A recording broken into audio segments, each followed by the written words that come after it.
Somebody with that phone, please. David found himself in a place where even the Philistine people started to grumble, and that's only God's doing, because God ain't going to let you stay nowhere where you ain't supposed to be. You wonder why when you come over there, they start talking about you. They used to be your friends, now they talk about you. Y'all used to talk about folks with each other, but once you done got saved now, you don't want to talk that game no more. Guess who the new person they talking about now? Oh, y'all know that, don't you? You know they running your name down now. When you all used to sit on the porch and talk about everybody who walk by, hey girl, how you doing? She makes me sick. Guess who make them sick now? It's you. That's how the enemy is. The Philistine people say, in other words, King, get David out of here. He got to go. And you ought to thank God for the folks who turned their back on you.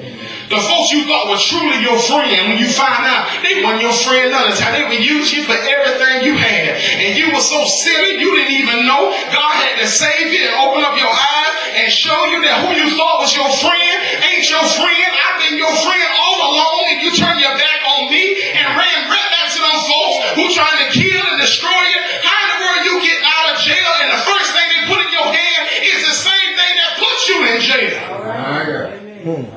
How you my friend? I just got out of jail for a cocaine charge, and the first thing you throw in my hand, here you go, brother. You, the devil is a lie. But who do we run to a lot of times? Right back to our enemies. David living amongst his enemies, trying to do what God would have him to do, and lying to the king at the same time. Oh no, king, it wasn't me. No, we ain't doing that. And David made sure he killed everything. So no one could come back and say, oh, David was down here. He killed it all. Now that's one lesson he learned from Saul. If you're going to kill it, do like God said, kill it all. That's a whole other message right there. I've preached that one before. A lot of things in our lives we ain't killed yet. We still holding on to some things. It's about like when you get married, amen. Your ex-girlfriend, look, them little letters she wrote to you, them little love letters, you better tear them up and get rid of them for your wife found them. And if she already found them, y'all had an argument about it, bet she's going to get rid of them. Because in that late night hour when y'all too mad at each other, the devil said, why don't you go read one of them old letters? Oh, y'all don't, I know, y'all ain't got to say amen. You ain't got to jump up and down on that one. I know, sometimes it's tight, but it's right. Some arguments you ain't got to go through if you didn't do what God say do. David found himself in a hard situation. Found himself jumping right out of the fight. He thought, you know what, if I go down here, and which he was right, Saul was not going to chase him into the enemy's camp. But how many of y'all know, even though he didn't chase him to the enemy's camp, but you in the wrong place. You in the wrong place.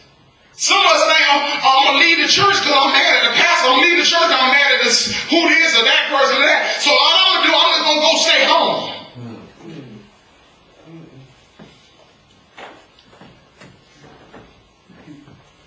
Who you think going to meet you at the house?